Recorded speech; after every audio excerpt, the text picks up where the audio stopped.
that same day I got in for the MRI, luckily, because they had a 24-hour waiting list, and then I got in. So I went and got the MRI. An idiot, drove myself to all these appointments with my left foot. I don't know if I'm incriminating myself with that. This guy is, he's the real deal, ain't he? I didn't want to inconvenience my wife. She had other things to do with our boys because we homeschool and stuff, and I didn't want to inconvenience my guys because they got stuff to do during the day. Uber? No, I drove my truck. Left-footed, let's go.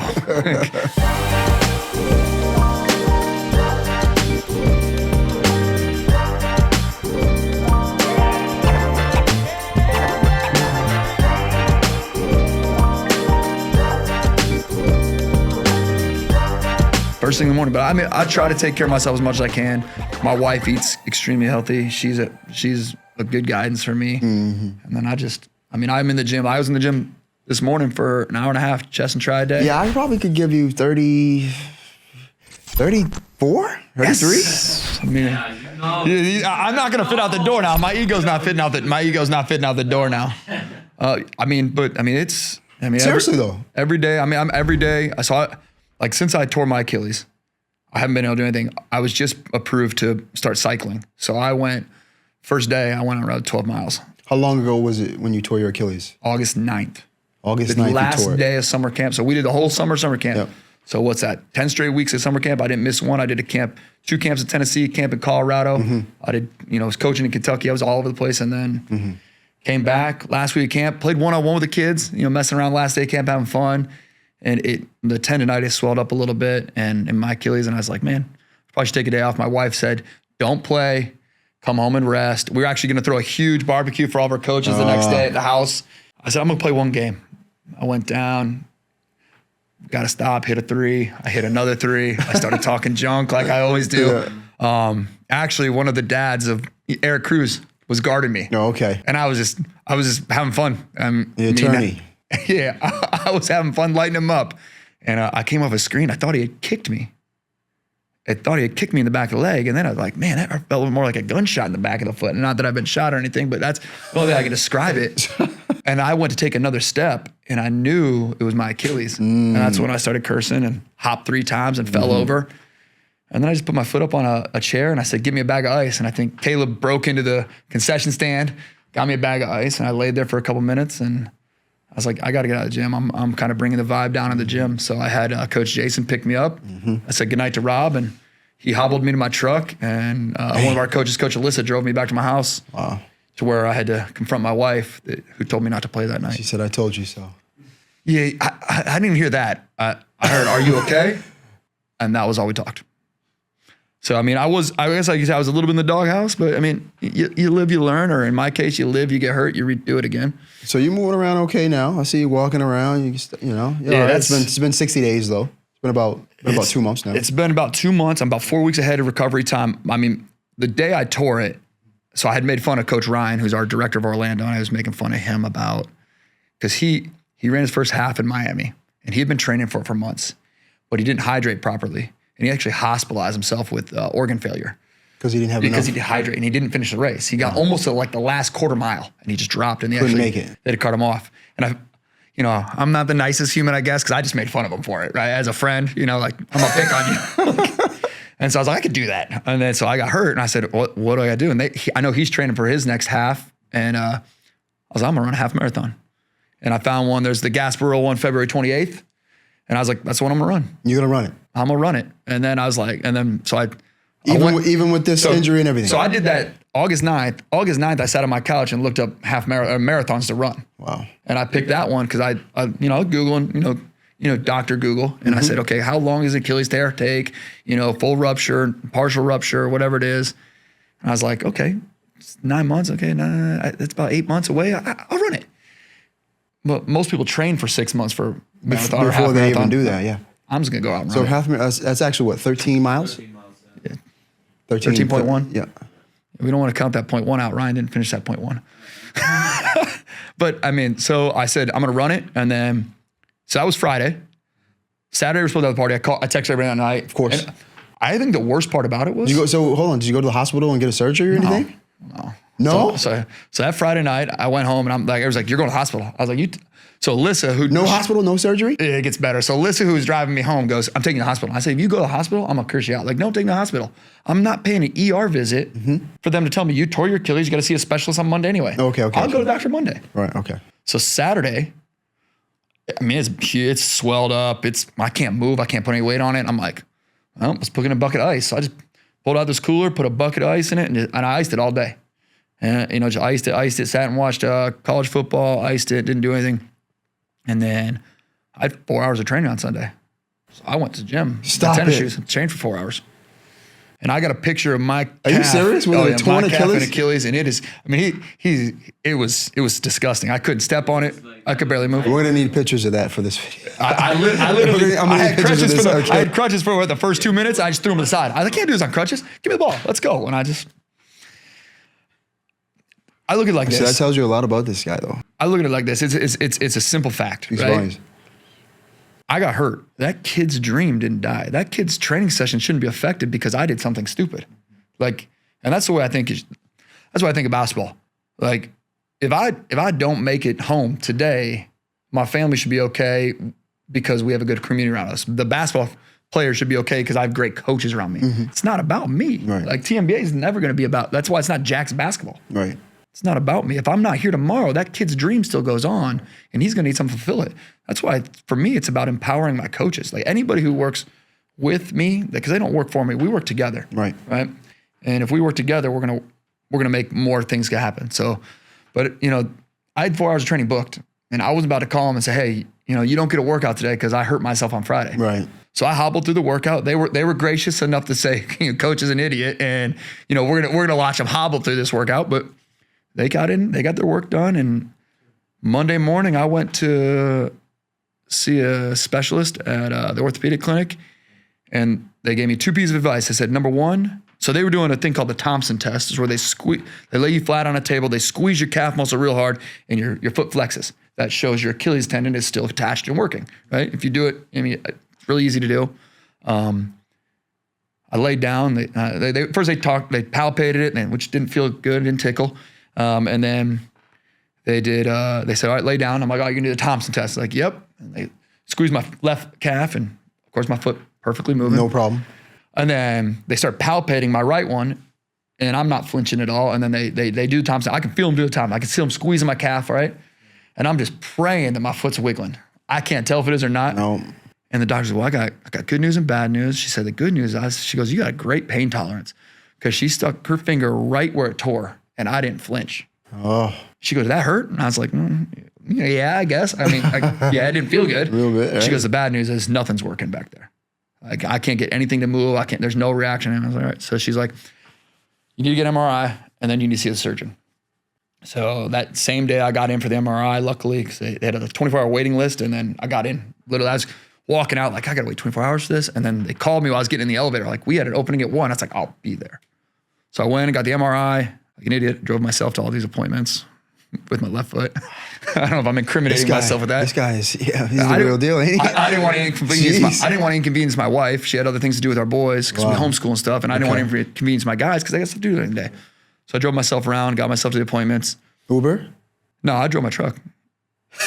Left-footed. Let's go. I'm not wasting money on Uber. I still got one working foot. I got one working foot, and I'm a better driver than most people is with the left foot. But I got to, the next day I got it. I got the results. Maybe it was like a day or two later I got the results. And so I was, my first year of college, I was pre-med. So I took medical terminology class. I got my degree in exercise physiology. I'm no doctor by any means of the word, but I take pride in knowing some things. And the things I didn't know, I can research real quick. Right. So I got my MRI results, and it had something rupture. And I'm like, okay, well, what is that? So I Google it. It's basically a full rupture. Rupture, okay. Of the Achilles. But there was a lower rupture and there was an upper rupture. So basically your Achilles tendon starts real skinny at the bottom, connects to your heel, and goes all the way up to the bottom of your soleus muscle, between your soleus and your calf, right? And that's where it connects. So the bottom had torn exterior to interior 3/4 of the way through. And the top, where it goes up, it fans out, and it had gone interior to exterior about 3/4 of the way through. And then my calf had a slight tear in it too. And so I picked my surgeon because I had researched that he was I believe he was one branch of the Air Forces, but he did surgery, like in combat, things like he's been in and seen some things. So I was like, well, this might be my kind of guy. Yeah, right? You want like, an experienced guy. Kind of a little rugged, right? Yeah. And I get there and I'm like, just hold my breath. I'm praying, like, please, no surgery, no surgery, no surgery, no surgery. He goes, I can tell you just want to hear. He's like, you don't need surgery. He goes, you have a 1% chance of full recovery with no surgery. I was like, done. He goes, but I don't trust you at all. I'm putting you in a cast for 5 weeks. I said, cool. I said, you got a wheelchair once you get that cast on me? He goes, why is that? I said, because your parking lot was full and I felt bad for the people that really needed to park close. So I parked past there was a U-Haul storage unit and there was a liquor store that was closed. So I went and parked all the way in there, that parking lot, about a half mile away and walked in. Wow. And he said, like, you serious? I was like, I felt bad for the people that really needed the close spots. Like, I'm good enough to walk, I'll walk. And he said, so you got to drive home in a cast. So he's like, all right, I'm not going to cast you today. Go to my office tomorrow. That's the one that's next to your house. And we're going to cast you, have someone come with you. So I went by myself there and cast myself and drove the cast home. And then I was in a cast for 5 weeks and then I was in a boot for another couple weeks of that. Now I'm at a place called OPPT Therapy and the guy there, Terry, that runs it over by USF, dude's my kind of trainer. I walked in, I told him what I wanted. He goes, let's go. I walk in 4 minutes late. He just says, get on the baseline. He's my kind of guy. So the muscle heals itself like that whole, because I felt like they had to like reattach it back to the bone or so if it's a full tear, something like that. If it's a complete rupture where there's nothing hanging on, you'd have to have surgery. So I had enough hanging on. So what they did is they put your foot and they flex it down. So all the tendons basically will eventually, they basically smash into each other, right? Yeah. And then you go immobile for 4 to 5 weeks. And what's happening is the body just laying basically like Band-Aids on itself is the best way I can explain it without a medical knowledge of it. And your tendons is basically, your body wants to be healthy. Your body wants to regenerate. And if you take care of it well enough, it will. And I just stayed in that cast and, I got a scooter from a former client from Orlando and I scooted around training sessions every day and made it happen. Yeah, it made it work. And I was blessed that, God healed me up pretty well. And I mean, I broke my leg the year before and did the same thing. I didn't have surgery on that either. You broke your leg the year before? Yeah, we don't want to get into the story. So I broke my leg midsummer, what was it, 2023? Midsummer 2023. Playing basketball? No, I was acting a fool, would be the best way. I was at a concert with my wife and some friends and I decided, I was dared to jump over a ditch. Stop it. And I hyperextended my leg and my femur hit the top of my tibia. Oh. So when my leg hyperextended hit, and it's called a kissing contusion. And normally it's just a bone bruise, but I cracked the head off the internal part of my tibia, which is a weight-bearing bone. Painful. Yeah, that one didn't feel good either. But so the funny story about that is it was a Friday night and I'd never go on dates with my wife because I'm always so busy with things. So my wife and I got a date night, concert, friends, cool. Well, the next morning I was driving to Tennessee to run my first basketball camp in Tennessee for a former high school friend of mine that she set it all up for me, got me an opportunity. Now we're starting a business in Tennessee in 2025. Nice. But, I injured it. I think we got home from the concert like 1 o'clock in the morning. I went straight upstairs, put an ice pack on me and he went to bed. Well, we were leaving at 5 the next morning. I got out of bed at 5, went and jumped in the shower. I was like, man, this really hurts. Went to do a squat, collapsed just in my shower. I hold myself up in the shower. And I went to Tennessee, put 2 knee braces on. I drove 13 hours to Tennessee. Did a camp for a week there, came home. With a fractured knee. Broke my tibia, tore my MCL partially, my patella partially, and my LCL partially. And we did a camp there, came home, went to overnight camp, did overnight camp on it. Got done with overnight camp. It was, again, my foot swollen, like purple, swollen, gross. And, I went, saw the doctor after that, and he just said, I got to shake your hand. He goes, I've never seen anybody who can walk on a weight-bearing broken bone that long and do 35,000 steps a day on average. He goes, I'm not going to cast you. He goes, you don't need surgery. He said, sure, take it easy. He's like, just no squats and don't jump in any ditches for a couple more weeks. And that healed up. Actually, I have full range of motion, full everything. So, I've been lucky twice, I guess is the best way to put it. Wow. Lucky twice, but this guy, Jack. That was the last 2 years. I try not to get hurt ever again. That's my goal. And everybody keeps telling me like the Achilles is an age injury.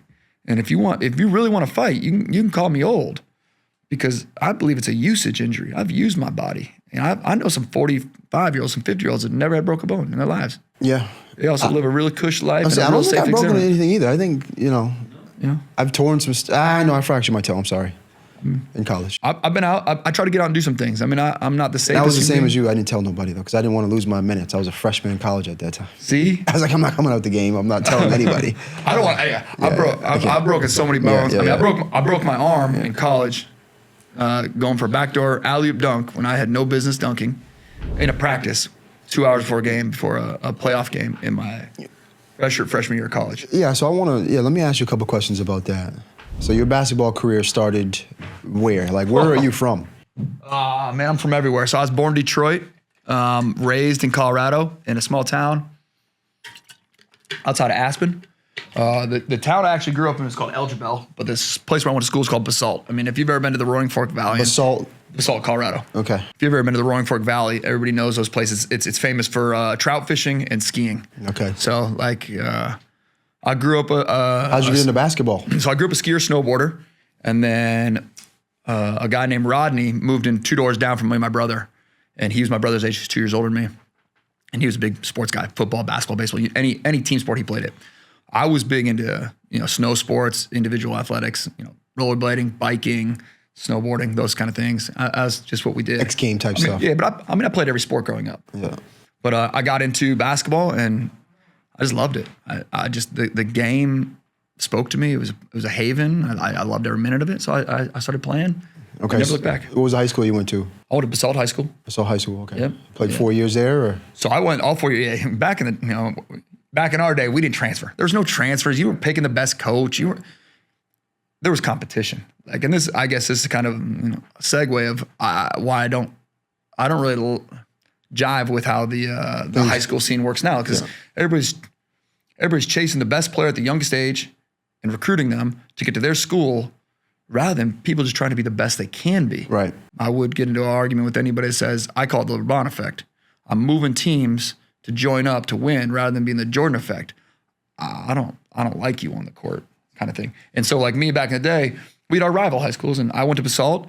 We had a really good team my freshman, sophomore year. My brother was a junior my freshman year. I think they had 9 juniors or 8 juniors. That's cool. You got to play with your brother. I never played with him. So actually, we played JV together my freshman year. So I started on JV as a freshman. He started as a junior on JV. Back in the day, they would do you would play on 2 teams. So they had 8 main varsity players and 4 floaters that went JV varsity. Yep. Freshmen had 2 floaters. So the 10 on the freshman roster, the 2 floated the JV freshmen, and then the rest were like 6 main JV players, right? So my brother was a floater and I was a floater. So I played, I think, 2 games my freshman year with the freshman team, and then the rest I played JV. And then our varsity had a couple floaters, and we played on JV together for a year there. And then, I made some mistakes in high school. I did some stupid things that I'd rather not get into, but I was kind of a fool between my freshman and sophomore year, and I thought I was a shoo-in for varsity. I didn't make varsity. I rightly did not deserve to be on varsity. My sophomore year, so I played JV again my sophomore year. Okay. And then kind of just got my act together, listened to some better people, did some better things, and dialed down on basketball, and it was game on. I started on varsity as a junior. I went from, a JV player to all-state honorable mention my junior year. Nice. I played well. I wouldn't say I was a standout athlete by any means. I wasn't a superstar player. I could shoot the ball.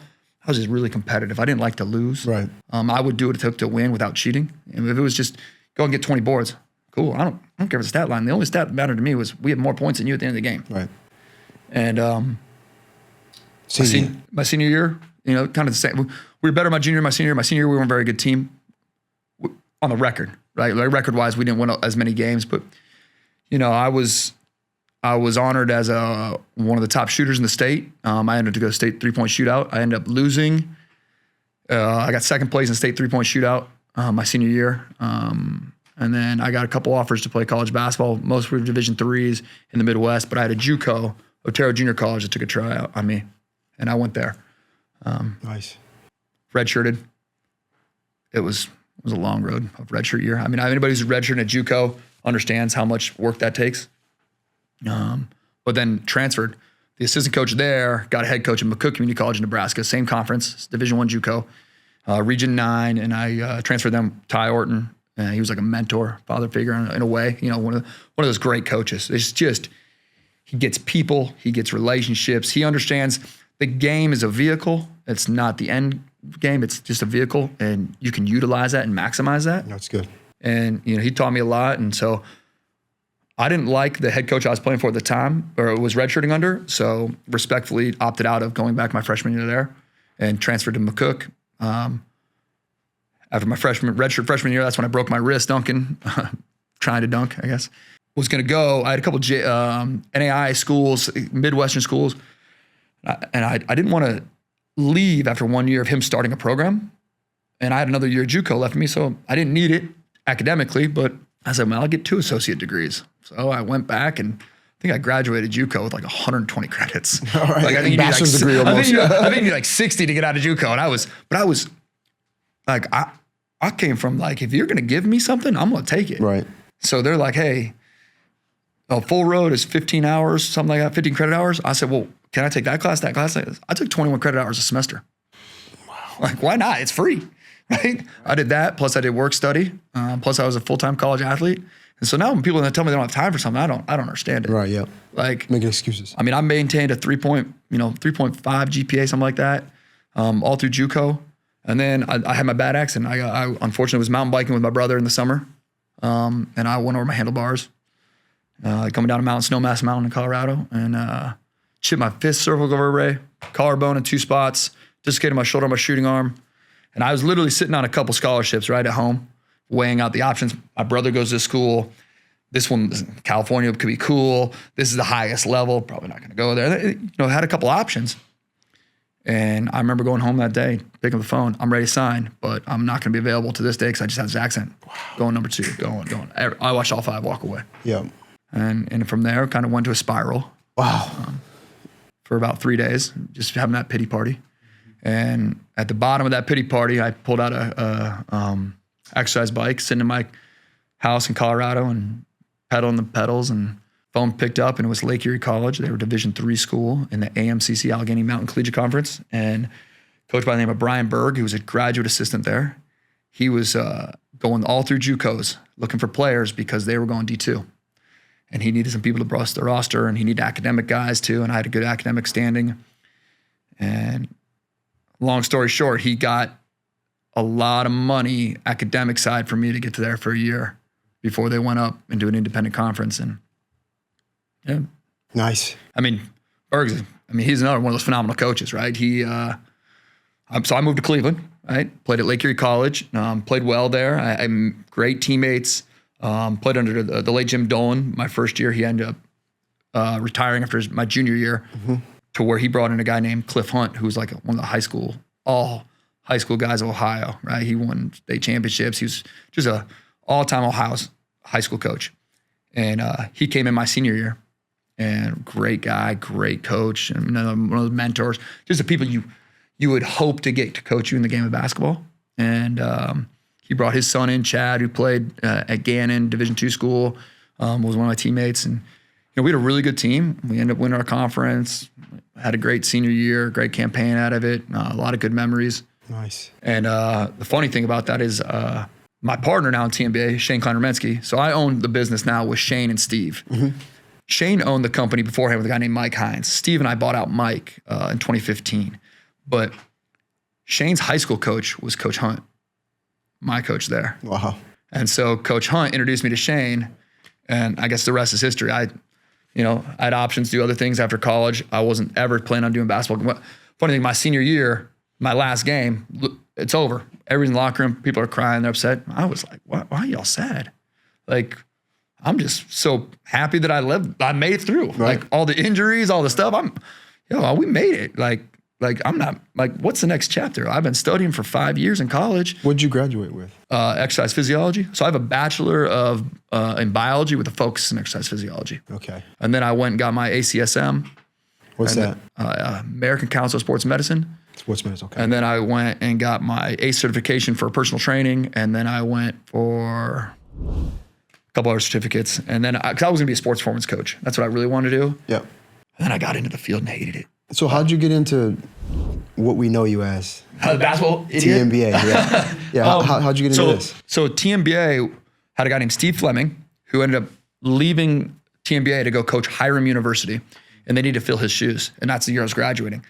So as a favor to my coach, I went to the interview with TMBA just to appease him. I was planning on being a sports like an exercise guy. He just needed somebody there. So he actually recommended me over Chad. Okay. You know, because Chad was going to do some other stuff, and he said, "Yo, Jack, this would be a great job for you." So I went in and kind of got hired on the spot. And I was like, I got some other options, maybe. And then came in with that energy, and they was like, "This is our guy." No, it was more of this is our guy. Coach Hunt recommended him. We're hiring him. It was Coach Hunt's recommendation. I was in nothing, and I don't know. And so they hired me on. I did one training session of a young lady whose name I can't remember. I think she was maybe a 7th grade player. But I got on the floor and I was teaching some things. I probably messed up everything. I didn't bring a client information sheet. I didn't collect the money. I didn't follow up. I didn't do anything business-wise smart, right? I did everything wrong. But man, did I have fun coaching. Just teaching something. And then the like those aha moments when her eyes lit up and she understood it and then she'd get it. Man, that was worth the price of gold right there. And I was hooked. I could feel the energy through the floor. I could feel the energy through a high five. On every pass, you could see the improvement. I mean, it was like from that moment, I was like, maybe this could be a viable career. So I ended up coaching an 11th grade AAU team for them. I think my point guard played at my alma mater. Another guy went to Cleveland State. Oh man, we had guys that went everywhere. One guy to go to Akron. I mean, they were studs. They didn't need me as a coach. I was a young guy. I was close to their age.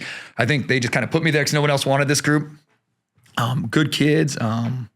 And then I got to assist with Travis Kelce's AAU team, which Shane coached, and a couple of other guys. Kelce. Yeah, he's probably the most notable alumni from TMBA. That's dope. But it was around good people, around good athletes. It just worked out. So I did that for 18 months in Cleveland. And then one day they say, hey, we just signed on the Orlando Magic. Do you want to go and start at the first city out of Cleveland for TMBA? I said, game on. I moved down to Orlando, November of 2008. So I'm probably close to the anniversary, probably close to one of these days. I don't remember which day it was exactly. But moved down here, was honored to take the Magic's youth program. And they signed on with TMBA for a 4-year deal the first year. And I came down here at 24 years old, and I was lucky. Like I've worked hard, but man, I mean, it's been God lines it up right. Like the guys I got to work with, Frank Lopez. If you know the name Frank Lopez, or you don't know the name Frank Lopez in Florida basketball, you don't know Florida basketball. Frank Lopez is one of the greatest coaches, great official, and just an unbelievable human. Him, Donnie Airy was on the original staff. Donnie is a coach at Warner University. He's been there for 20 some odd years. He's an NBA clinician that travels all around the world doing this stuff. Wow. Another guy, Sean Brown, he's actually at Academy of the Lakes now. He was on the original staff. There's a couple other guys, but Andrew Teal was one of the coaches at the time. But those first three, they were like the OGs, right? They were the guys that have been doing this since Magic camps started. They used to, they would do camps with Shaq and Penny and Scott Skiles, all those guys. And they were real close to the team. And, I come in at 24 and say, okay, here's how you're going to do your job now. They were all way more vetted than me in this. They've been doing it longer. They knew the market. They knew the area. But they listened. And they had humility, which was a huge thing for my career, right? Those guys coming in with humility and saying, all right, we're going to listen to you. Even if we think we know better, we're going to give you a shot. And, I came in and I took ideas from them, and, I learned how to lead so much better because of them. And it worked out for me. And now we're 2008. So what are we, 18 years later, 16 years later? Yeah, we're in Tampa. Yeah, you guys been going at it. I mean, in all those years, in those 16 years in the interim, I helped build the Memphis Grizzlies, the Charlotte Hornets, the Milwaukee Bucks, the Pelicans, the Clippers, the Thunder, Pacers, Timberwolves. I've been in all their youth programs, and we've either dropped a contract because it was better for our business, or we dropped a contract because changing ownership or changing in the way the league offices were going. Like a lot of the league offices for years were outsourcing, marketing, productions, camps. They were outsourcing, and then they went They went all internal again. And it's kind of gone in ebbs and flows over the last 16 years. But now, so right now, you guys are still with Orlando. Signed another deal with Orlando for another 3 years. They're one of our best partners. I mean, we've been running the Magic camps for them for so long, and they just do things the right way. They're one of the most professional organizations in the NBA. They know how to treat partners like us. They work with us. They give us options to, we've been allowed to go to practices and watch what the teams are doing, so we can actually implement those into our camp programs. Right. So we're making up drills, and we're great basketball minds. The Some of these staff we NBA, have. NBA drills. In a way, yeah. I mean, you can't. I mean, you're going to tell a 7-year-old to do what Powell's doing? No, that's not happening. Nobody's jumping or moving like Jalen Suggs at 8 years old. So you make the drills accustomed to the athletes you have, right? And you know, maybe change times, change paces on it, but it works out. And you know, being through the NBA, seeing a lot of things, I've met a lot of great people in it. Okay. And now I get to. I mean, from Orlando, my wife and I kind of wanted a new set of scenery. I'm not a huge fan of the city of Orlando, traffic-wise. No. Traffic-wise, I don't like it. I'm not a big theme park guy. I'm a hillbilly from the sticks. Outdoors kind of guy. I like the outdoors, yeah. And honestly, you know, no slight to Orlando, but I feel it's more of a transient community. Nobody's from there. Right. So no one has ties there. Right. So it didn't really feel like a home base. I met a lot of great people. I still have a lot of great friends, a lot of great families there that, you know, I'll hold near and dear forever. But, you know, we came over to Tampa because my wife had some family over here, and, you know, she works down in St. Pete, I want to say, wherever Home Shopping Network is. That's she does. Okay. So this was a good move for us. We built a house over here, and, you know, it's been a blessing. Being over here the last 3 years now, 2.5 years. And we've met nothing but great families. We've met great people. The basketball scene, and I believe in Tampa, was prime for this. Like, right. It's a high dense area with a lot of people. It's a sports field community, right? A lot of opportunity here. There is opportunity. Yeah. I mean, for basketball, there's a lot of opportunity here. Everybody always said there's nobody doing this. That's lies. There's a lot of people doing basketball training. There's a lot of people doing basketball camps. Yeah. I've yet to seen anybody, with no slight to anybody else, anybody who's helping kids become better as a basketball player. I'm all for you. You're not my competition. You're helping kids. I've never seen anybody do what TNBA does on all the levels we do, whether it's running events, hosting teams, individual training sessions, camps, rec leagues, and from top to bottom.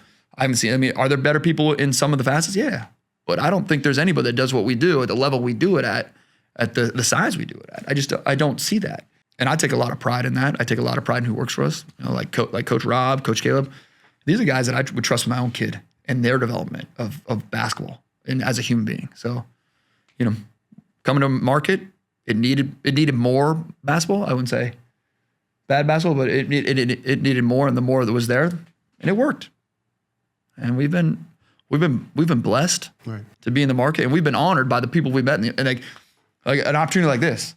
Like, I was in Orlando for 13, 14 years, and these things didn't present themselves. Right. And, you know, I think, again, that's, in my opinion, that's God putting us in stages, right? This is the next stage. I wasn't ready for it then. I don't even know if I'm ready for this kind of thing now. So you are. I'm just trying to walk my way through it, you know? You are. He's earned it. He doesn't understand. You're a top tier guy.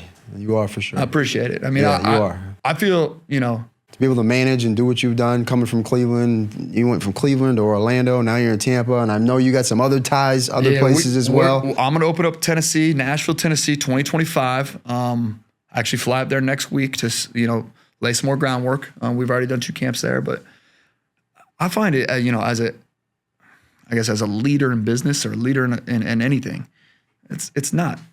I've got to be good at what I do, but I've got to be better at the relationships with the people I'm around, right? Like I said in the beginning, if I go down tomorrow, that kid's dream's still going to go. He's going to go somewhere for that dream. Because you built the system. Right? But I want to have great people around me, and I want to give them every resource they need to be successful. And if they choose not to use those things, well, somebody will. So, you know, and it's worked out. You know, it's worked out well for, 20 years now. So hopefully I can make it a couple more before I can hand off the reins to, I will humbly say I think guys like Rob are better trainers than me. Oh man, that's tough. Let me pull that back. Nobody's a better trainer than me. I am an arrogant. I'm the best trainer out there. No, I heard guys like Rob guys like Rob challenge everything I say. He'll challenge every thought I have of the game, and I love that because that radical canter that allows us growth, right? Right. We're not gonna just be like, well, we did it for 20 years this way. It's gonna keep going.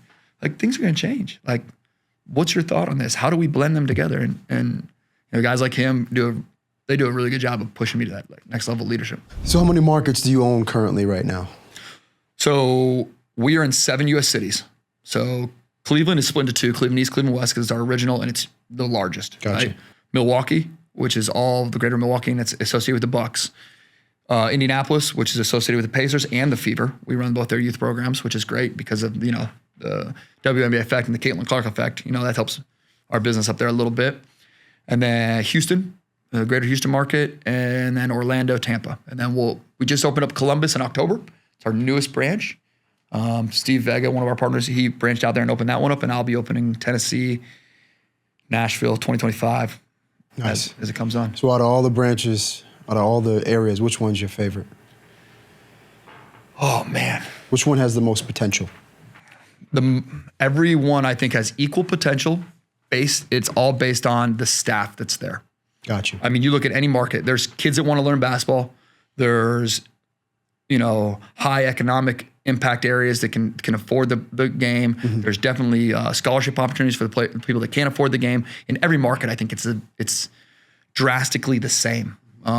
Everything has their, there's their little nuances, right, in anything. Mm-hmm. But it all comes down to that staff, the leadership in that city, mm-hmm. and then the people that are within that staff that really, if they're doing it to make money, you're out of the game. There's too many people trying to just get a quick buck. You gotta love it. You gotta love the grind. You gotta love every session. You gotta care for that kid that can't dribble and chew gum.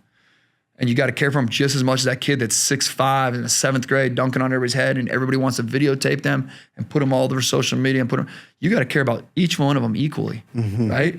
And I'm not talking basketball value, because the basketball value, the kid that can't chew gum, his basketball value is garbage. The kid that can jump high, run fast, his basketball value is higher. But as a human being, they're valued the same, right? And I think if you get people in the market that value the human and then can grow the basketball, game on.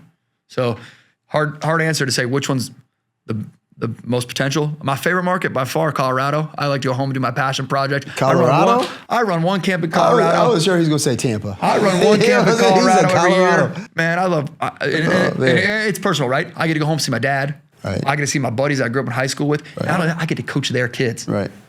That's pretty cool. So like that, it's nostalgic. I mean, I have actually gotten to fly 2 of our coaches out there last year with me to do it.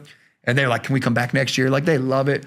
I mean, we go with my dad on the boat. We jump in the lake. We see my friends. It's a whole experience for me. It's almost like a vacation, working vacation.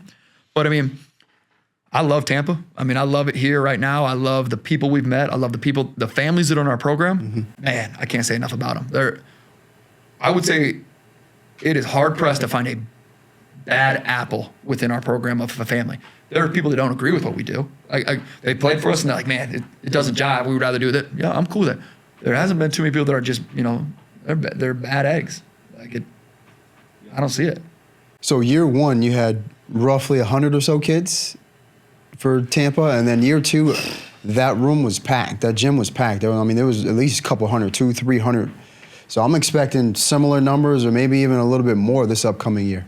Yeah, we had 86 the first year. Okay, so 86. What a blessing, right? Right. I think we had 7 teams. Rob, we had 7 teams first year, right? First year, 7 teams. First year AAU program, 7 teams. That's incredible. It's impressive. We usually start with 2, 3, and branch out from there. We had 7. It was taxing. I mean, myself, Caleb, and Rob, and one other coach coached the whole thing. So we were coaching multiple teams. But we set new standards. Like, in our program, you don't get to be basketball. I don't doubt you know basketball. You know it well. You can't come be a first-year coach with us. We don't allow it. You can't be a head coach first year with us. You have to be an assistant coach, or you've had to been in my program for a certain amount of years. And it's not that I know the most about basketball. I'm never going to say that. There's a standard that needs to be withheld, whether it's a communication to the parent standards, whether it's a practice standard, whether it's a timely standard, whether it's the way you dress, the way you act, the way you treat people. Those standards have got to be met. We don't have to do it the same way. You just have to do the standard. And I think it takes some time to learn that.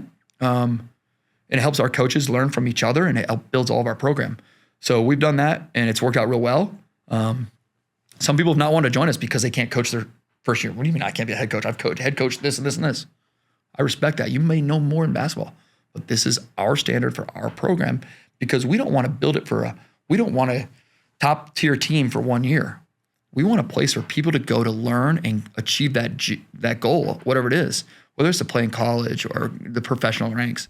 We want to deliver that for the kid this year and 25 years down the road. Right. So I think that's one thing that puts us a little stand out from everybody else. The other thing is you know, if your son's in our program, you can't coach his team. You're not allowed. And we do that for 2 reasons. Everybody complains about daddy ball. I think it's garbage. As a father, I'm going to put more effort into that team than any coach ever will. I don't care who the coach is. That's my son out there. Right. Right?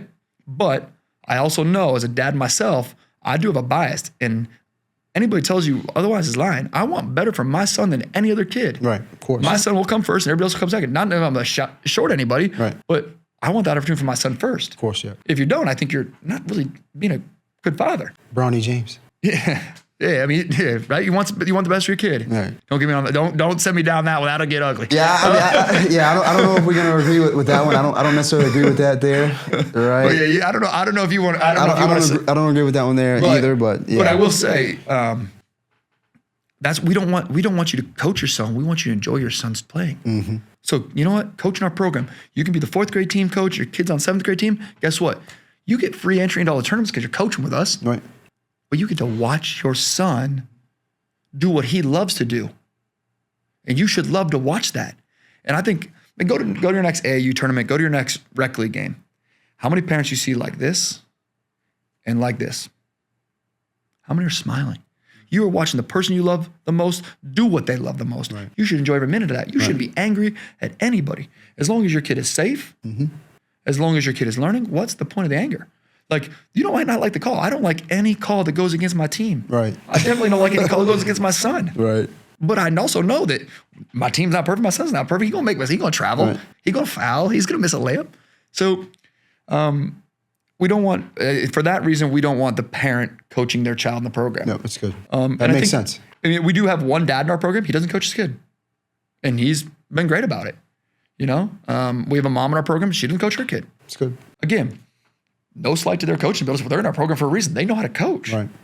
But I don't want to have that conversation of, man, it does look like you're kind of being a little biased.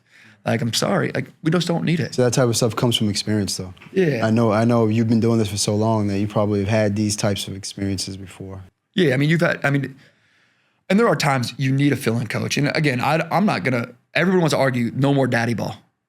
If you have no more daddy ball, you have no more basketball. Almost every volunteer coach is a parent of a team, of a kid on the team. You need daddy ball. Don't hate on that dad because he's doing the best thing for his son. If you don't like it, volunteer yourself, is my opinion. Right. But I also think there's a time where you shouldn't coach a kid. I personally don't want to coach my kids. And I think I'm part of the rare side of that because I want to enjoy watching them. And I know I can't separate the two between coach and dad. If I start coaching them, dad's gone. Right. Like, I'm coaching. You're going to get in the car. I'm going to tell you about your game. If I'm not your coach, if you want to talk about your game, I'm all ears. If you need help on the X's and O's, I'm here for you. Let's go get a cheeseburger and let's have some fun.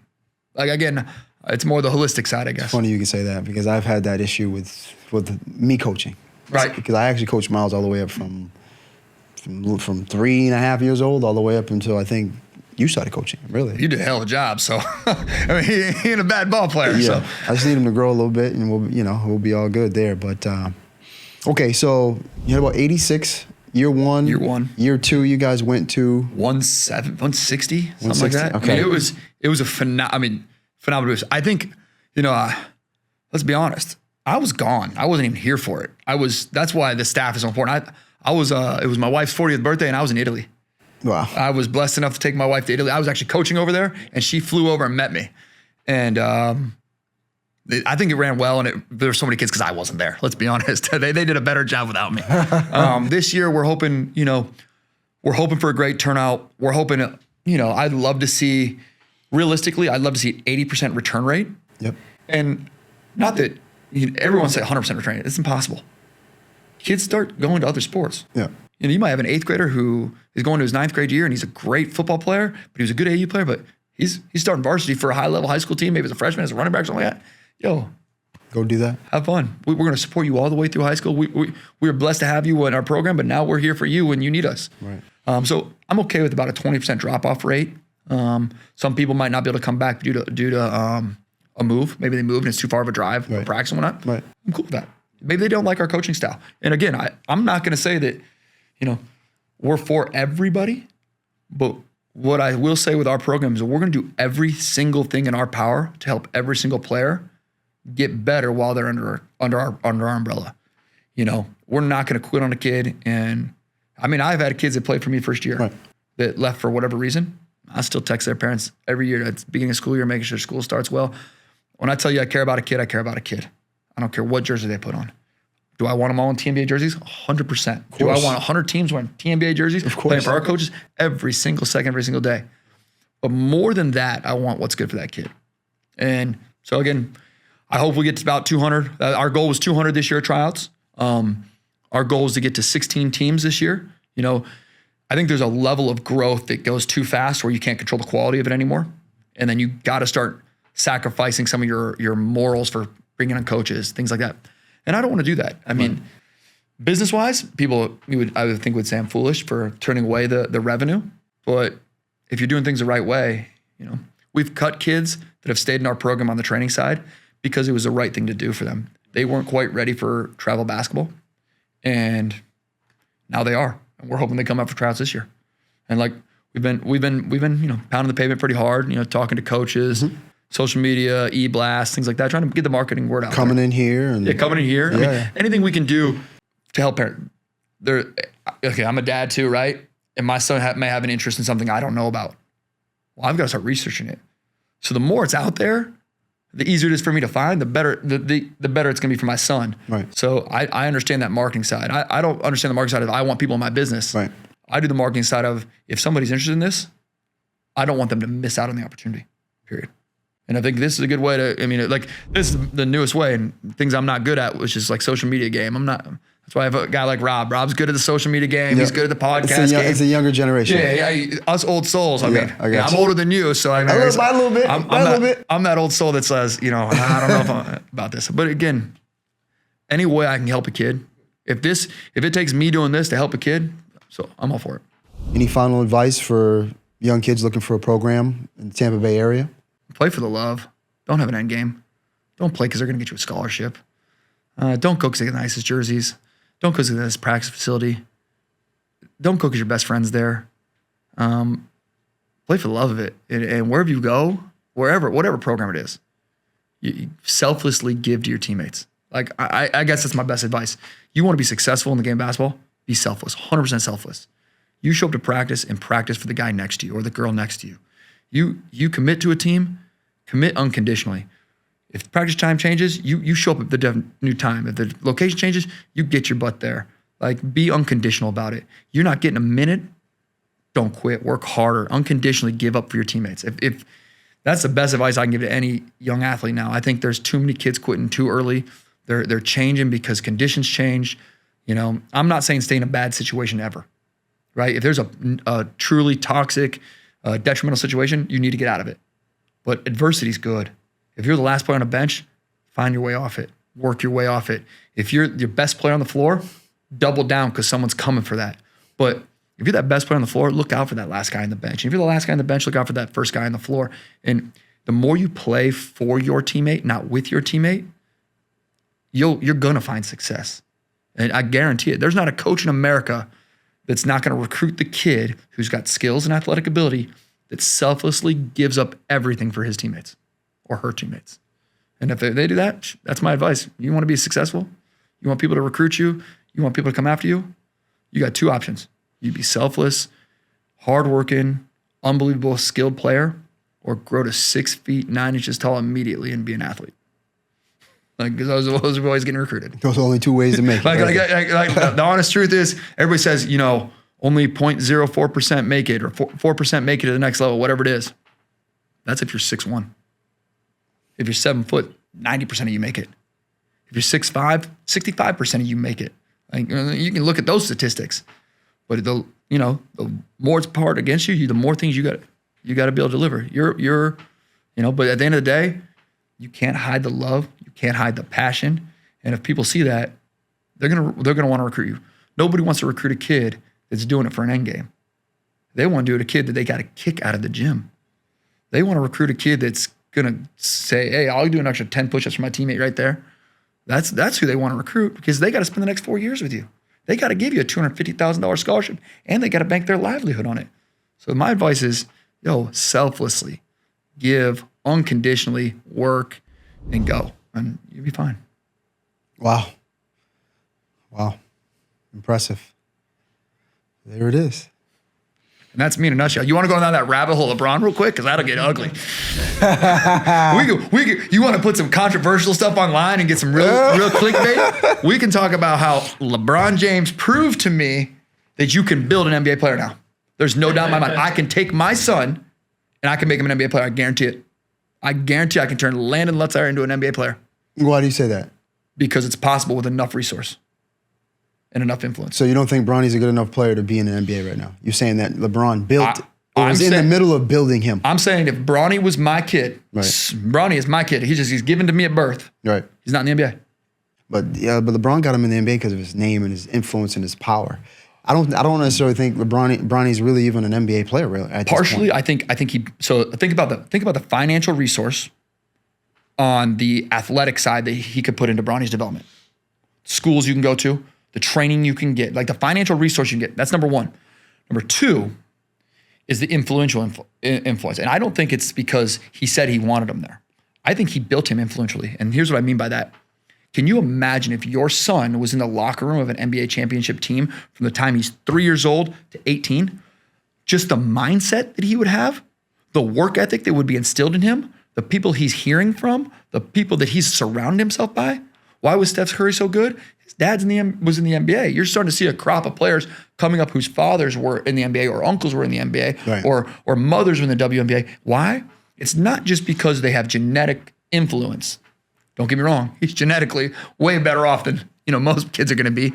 But the intellectual influence on those kids' psyche, you got to battle that going to a day of high school and then going through a daily life as a daily human being.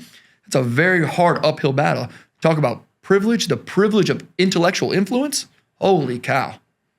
That's the reason Bronny, in my opinion, could make it in the league. Is because intellectually he's been conditioned to be at that level. Where most kids, if they get that blessing to be athletic from God, they haven't had the intellectual influence and they blow it. The mental piece isn't there yet. And I think someone like Bronny was built all that way through, and now that's how he got the opportunity to get to USC and all these things. Do I think if LeBron's his daddy's in the NBA? Heck no. No way. Heck no. Like, I don't believe it, but I also think, man, with enough intellectual influence, enough financial resource to get the best trainers, and a little bit of push, you can get a kid at the top level. I used to think it was mostly innate, and you could build up to a certain level. I might be questioning that now on if you can build a kid from zero to NBA. I mean, it's debatable. Do I think he's good enough to be in the NBA? No, I don't. Period. And I know everybody's gonna hate on me for that, but I do. I will say this though, as a father. And you probably can resonate with this. How cool is it that you've done so well that your son gets to benefit with you in that moment? Yeah. Like, wow. Like, talk about cool. Unbelievable. Like, but I mean, you look at the same thing like with the Patinos and the coaching. Like, you get to coach on that Division I level together. You're so good at what you do that you've got, like, there's stories like that all around the sports, but nobody to that level, which is, I mean, I'm a huge non-LeBron fan. I wouldn't say hater, but you got to give him his credit when it's due. You don't think he's the greatest player of all time? Not even close. No? Not even. I wouldn't even put him in. You want to get real controversial? Maybe in the top 5. Maybe in the top 5? Is there some emotional attachment to this? That's what I said to Rob. That's what I said to Rob here. Is there so emotional attachment? Because if we're looking at numbers, I mean, it's hard to. If you only look at numbers or you only look at championships, you got to cut a lot of players out of the game. I think it's a lot. I mean, I think Jordan personally is the greatest player to ever play the game when it comes to everything, just the way he influenced. Okay. The NBA changed. I like that. Because he influenced. So the NBA changed. It used to say the Chicago Bulls versus the Knicks, 7:00 Friday night. Okay. And Jordan started getting real good. And it started being Michael Jordan and the Chicago Bulls will go against John Starks and the New York Knicks. Jordan changed that. Right. Jordan was the one that got people saying the name before the team. Right. I would argue that Jordan killed basketball. And everybody hates that statement, but Jordan became bigger in the game. He did. And he didn't mean to. Jordan loved the game, went all into the game, but Jordan killed the game because now everybody's playing the game to get a shoe contract. Everybody's playing the game to get a Gatorade deal. Everybody's playing the game to get that next max level deal. Jordan played the game because he wanted to beat the heck out of Larry Bird. He wanted to beat Patrick Ewing. Joe Dumars, he wanted to beat Larry Joe Bird. Yeah, man, he hated the Trailblazers and those guys over there. Like, he wanted to win. He was like, this is, Rob and I were talking about this the other day. How many kids, when you ask them why you play the game, out of 100, they're going to say, because I love it and I love to compete. I bet you get one, maybe one. Right. We did it yesterday in the gym. I think we asked 25, 30 kids, not one. 0 said because they love the game. Worst answer I got, ROI. Return on investment. That's what one of the kids said? One of the kids said that? I used to really like it, but my parents have invested a lot of time and money and effort into me, so I got to get a return on this investment. Oh, so he heard that from his pops or somebody. But like, regardless, like that to me is a sad thing. But again, going back to that top 5, I think Jordan's number 1 for that reason. Jordan never said... For the influence, though. Okay, so I can understand that. You say he pioneered the game. Yeah, so I can get that. Like what Tim Grover said about him. When Tim Grover got interviewed with Jordan, Jordan said one thing, keep up. That was it. Keep up. And for every year, it was just, you got to keep up. Like, you got to put out. Like, Jordan told that to Steve Kerr, John Paxson, Bill Cartwright, all those guys. Yo, keep up. Be on my level. Well, you don't think LeBron James or Steph Curry has had that same type of influence? I know Jordan was the first guy to do it, right? And before Jordan, I think it might have even been Magic or Larry, right? And then Jordan came. But you don't think LeBron has that same type of influence? Steph Curry, same type of influence? These guys have had major influences. Just we're not 20 years out. Like, they're still playing right now. But 20 years from now, we might look back at LeBron and say, wait a minute. So I will say they've had a definite impact and influence on their teams. I bet they've pushed teammates. I bet they've made people level up their game, no doubt. I do think LeBron makes the game easier for all of his teammates. I don't necessarily think he makes them better. He will brunt the load. He will take it on for him to be successful because he wants to carry those guys and help them be successful. And I don't think that's commendable in its own right? But I don't think he said, you got to keep up with me, where I think Jordan did. I don't think Jordan actually made the game easier for other people. He made them level up to keep on up with him. And maybe LeBron does that. I don't know.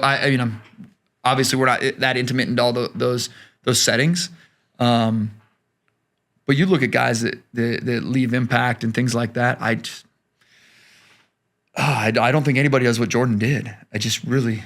Well, I think we're going to need the 20 years to find out. We'll see. Yeah, I do think though that Jordan started the impact the youth really well. Like Be Like Mike commercials, things like that. But now Steph Curry changed the name of the game in shooting. He did. Everybody just wants to chuck that ball from half court, right? Everybody wants that Steph Curry shot. Yeah.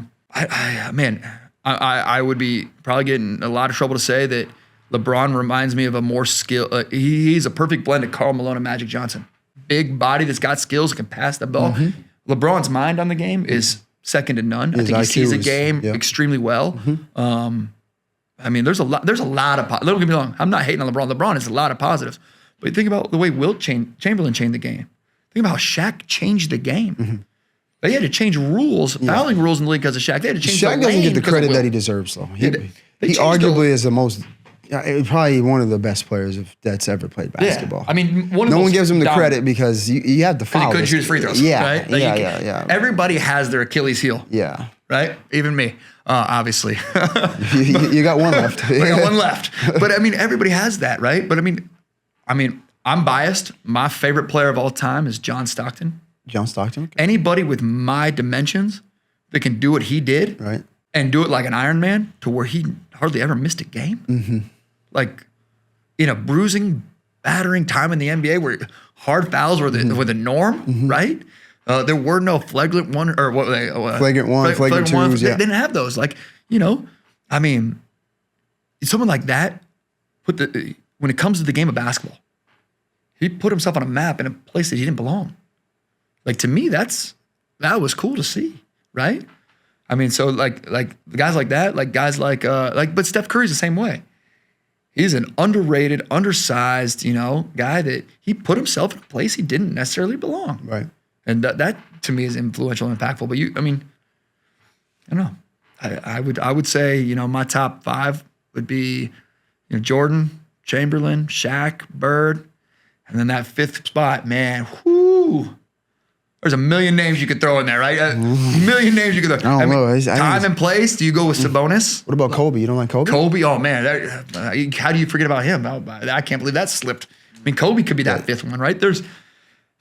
It's just, that's a hard lineup to crack. Like the pinnacle, that top part of that pyramid in the NBA, I mean, outside of the number one spot, that's Jordan's. I mean, he kind of owns it still, and he's going to own that for a while, in my opinion. I don't know if I'll see somebody in my lifetime that'll take that spot personally. You've already seen it.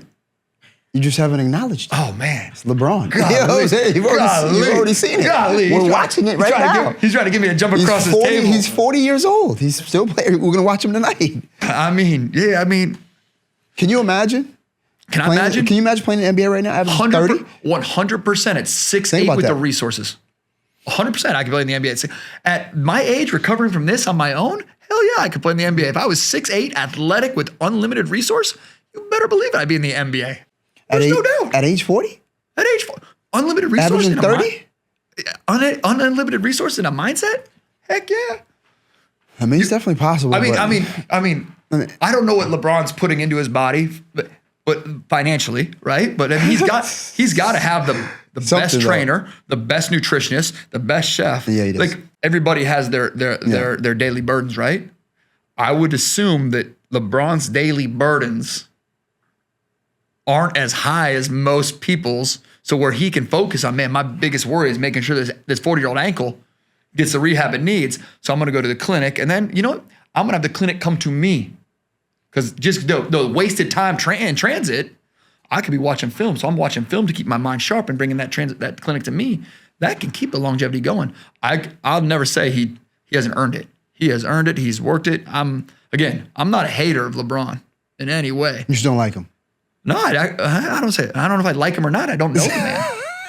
I don't necessarily like some of the things you see during a game that now kids are following, but that's not a LeBron thing. That's an entire upper level of basketball thing. When it's more about the clout than it is about, or the antics than it is about the competition. Mm-hmm. I don't know. And again, I don't know LeBron personally. I can't tell you whether he's a phenomenal human being or not. I don't know him, and I wouldn't speak on that. But what I do know is what I see, and what I see is same way I don't know Jordan, same way I didn't know Kobe, same way I know Wilt. I got to go with what I see, and what I see is those guys take it for me against him. Mm. Are you being a devil's advocate? Or are you really a LeBron fan? He is a LeBron fan. Oh, you are? Okay. I didn't know if you were just playing the devil's advocate, get me riled up here. No, I mean, I like LeBron. Okay, I thought you were just riling me up. No, you did a good job, Vic. No, yeah, we like LeBron. I mean, hey. We like LeBron. We definitely do like LeBron. I can't hate on him. I watched him play in high school when I was in college, and he was playing at St. Joe's, or St. Joe's? St. Vincent Mary. St. Vincent Mary. And man, watching him in high school, it's like, really? You know the best high school player I ever watched play? Chauncey Billups. Chauncey Billups, George Washington. Oh my gosh. He was a man amongst boys. He was so good. He's only about, what, 6'2", 6'3"? Yeah, he wasn't much, I mean, maybe 6'3", 6'4", luckily. But man, Chauncey Billups in high school in Denver, Colorado, that dude was, I mean, if social media existed back then, right. Holy, he would have been, he was unbelievable. I watched 2 high school games, and I was like, there's no way he's in high school. There's no way. There's no way. Because he was that developed. How many, did he fail 26 times? Right. Like, no way. He's that good. What do you think about all these kids staying back a year just so they can be older? I think Cooper Flag, 100%. Cooper Flag. Cooper Flag went up a year and got to college a year early. So you have some kids that are in high school that are 19 years old playing basketball, and Cooper Flag's a 17-year-old freshman, #1 player in the country. Cooper Flag went up a year. Yeah. Now, he is also the most dominant specimen right now in from high school to freshman year of college. But why are we holding kids back? For basketball. Why? If you're talking about LeBron's longevity, you're just cutting their longevity down at the highest level, right? Now, there's the one argument. The other argument is you're giving them a chance. Because they're playing against younger kids, so you're not really developing the way you should. You're playing against younger kids, but you look like you're. I mean, I don't know. There's positive, negatives on both sides. But if someone like Cooper Flag goes up a level, wow, what does it say about you when you're going down a level? Like he said, hey, the challenge is over there against the 20-year-olds. And you're saying, yeah, but I can really stomp this 16-year-old right now. Like, what does it say about you? Like, I feel like, wow, Cooper Flagg went for the challenge. Like, I'm like, bring it on. I'm attacking it. Right. Like, not the why me, but the try me. And he went at him. And you got someone, there's a million people that do it, for whatever reason. I think some people, mental maturity need it, but they're not doing it for mental maturity. They're doing it for physical maturity, right? Which doesn't help what they need, I don't know if it's a good thing, especially academically. Eventually the ball stops bouncing. I don't know if anybody knows this. Eventually you stop running, you stop jumping, and you become a human. And you have to have some type of intellectual capacity to survive in the world. Right. If your whole basket is basketball, who are you? Like, it doesn't make any sense to me. Again, I might be on the lesser end of that, but I also think it is for each individual. If an individual needs it to stay back a year, play against younger competition for mental maturity, physical maturity, whatever reasons, or even just for an opportunity. Maybe they were in a graduating class that had 25 players that were better than them, and they were never. But the next class doesn't, and he could be the number one pick, or she could be the number one pick, right? Maybe they're staying back. That's why they're doing it. Maybe a year back went from going from a UCF to a Duke, just because the amount of people coming out that class were the right number. I don't know if that's a right or wrong thing. Again, that's got to fall on that individual. Hopefully people are doing it for the right reasons. My assumption would be most people are doing it for the wrong reasons. Yeah, they are. And when we, That's my assumption. like, for example, like last year, we're playing in, 6th grade, right? But a lot of the kids were 7th, 8th graders? Right. So my thing is like, I don't know, for our kids, it's not really fair for our kids. They're not playing against their own age, playing against 2 or 3 years older. And I don't know, I think it's happening too much. Agreed. And I think it's getting out of control. Even when you go watch the middle school games, these kids are just older. Seeing kids with goatees in 8th grade, 7th grade. It just seems strange now. Yeah. We never did it back in our day. Yeah. It wasn't even a thing. You heard about maybe 1 or 2 people doing it, but if you got held back, you got made fun of back in my day. Right, yeah, you were, yeah, you what? What? Yeah, no. Well, you sticking around for another year. We're going to college, I would say, golly, it's, I don't know if there's any statistics on this or anything like that, but I would if you look at the top players, men's and women's game, right? Let's look at your Caitlin Clarks, your Diana Taurasi's on the women's side, your Angel Reese's on the women's side, right? Those top players. And let's look at your top guys, your Cooper Flaggs, you got, maybe LeBron's, all that.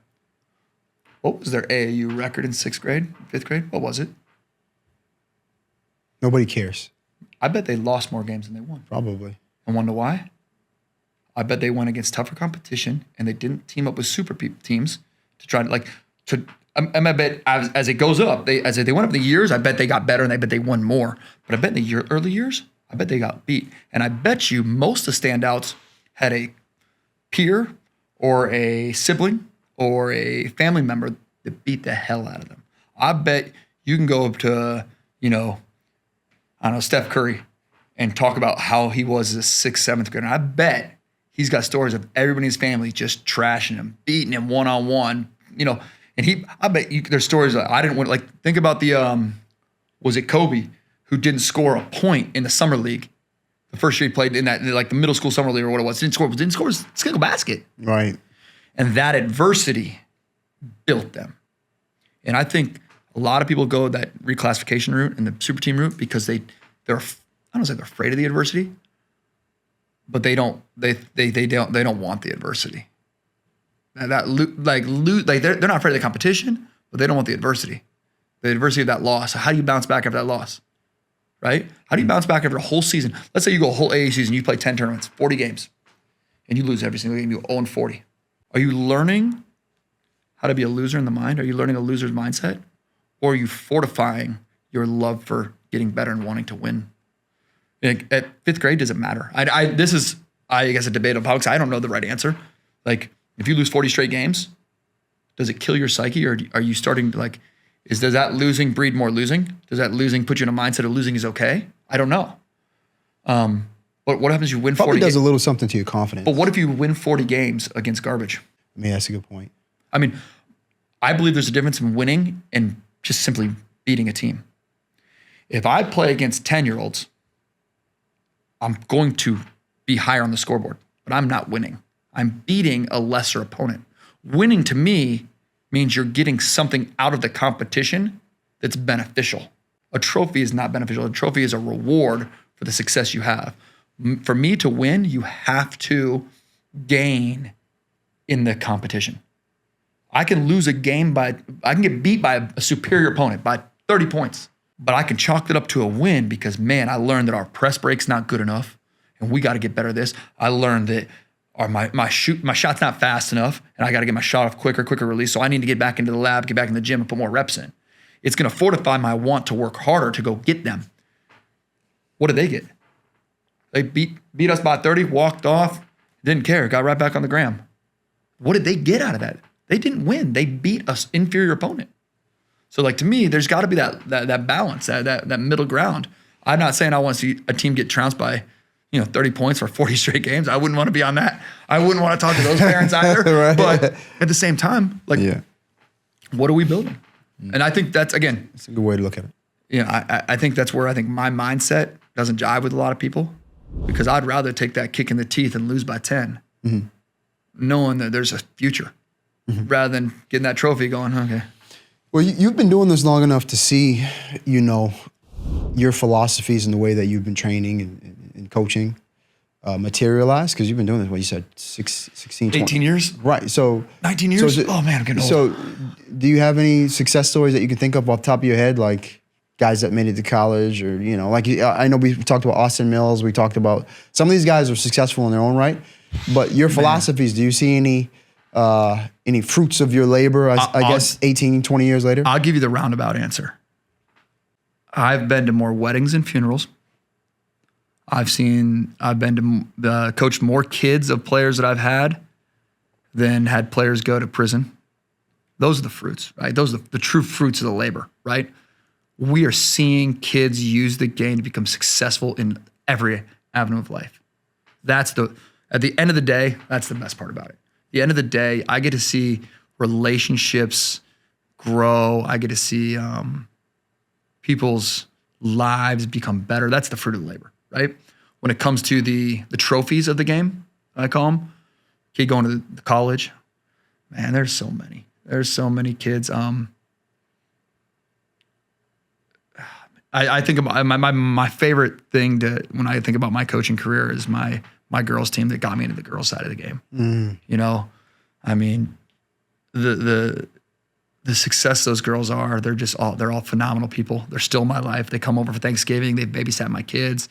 They're entrepreneurs. So many are becoming doctors. It's crazy. They're becoming PTs and doctors, and one starting her own business. One actually came back and is working for us in Orlando, and she's going to take over the girls program eventually. She's serving others. That's a true trophy right there. Went to the college level, played at college. They're getting their degrees and they're coming back and they're serving others, or they're doing something with it. That's cool. I wish I could say that, man, yeah, I coached this kid and she's playing at UConn and she won a national championship. That's awesome. I don't know if we have any of those. I honestly don't look. I couldn't tell you how many kids we have playing in college right now. I couldn't tell you what teams they're on. I talked to a guy the other day, goes, yeah, I'm really watching Providence this year and I'm watching St. John's because I got 2 kids playing there. I was like, that's awesome. He's like, where you got kids at? And I was like, I don't know. I don't remember. You got a couple thousand kids though in your program. I don't remember. And it's not that, man, I'm proud of those kids, and I'm a fan of those kids at whatever level they're playing, whether it's, if they go to the next level, they go from Division III all the way to Division I, NAI, JUCO, it doesn't matter to me. I'm proud of them. I'm proud of every minute they get, every point they score. But I'm not more proud of the kid that went Division I than the kid that went Division II. I'm not going to gloat about that kid. And it's about them. They did it. I was a tool along the way. I was no different than Spalding. They pick up that Spalding, they pick up that Wilson, they use it. It's a tool. I'm a tool to be used. Right?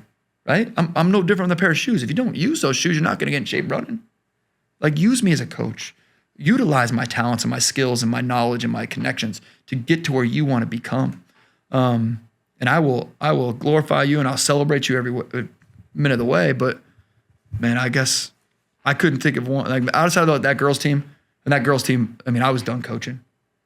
I was ready to be done. I was actually coaching Dakota Rivers and a bunch of knucklehead 8th graders. I don't know if you know who Dakota Rivers is. He played at Florida Gulf Coast. He's actually playing in the G League. He got a G League playing now. I mean, great kid, phenomenal family. I mean, just an exceptional young man. And I was coaching them as 8th graders. Man, I was ready to rip my hair out every day. I came home, my wife goes, stop coaching, just run the business. I was like, good idea, I'm done coaching. And a little girl named Camilla said, will you coach a team for us? I was like, no, I'm done. And I put a 7th grade girls team together, and we had 15 girls, 15, 16 on that team that, were with us. All of them signed. Nice. All of them played in college. Wow. Did all of them finish playing in college? No. They ended up going to their careers or whatnot, but every single one of them played all the way from California to New York, Florida. We got a girl playing in Alabama, played a girl in Missouri. We had everywhere. Like that's cool to me. That team revitalized my love of coaching and really showed me how you can make impacts through families. And that was an AAU team. I mean, we went on trips together. We did everything. Right. So I mean, that's my that team's my trophy team, I guess. That's what we would put it. Yeah. Oh, good. You're good at these questions. I'm trying to pull it out. You ask good questions.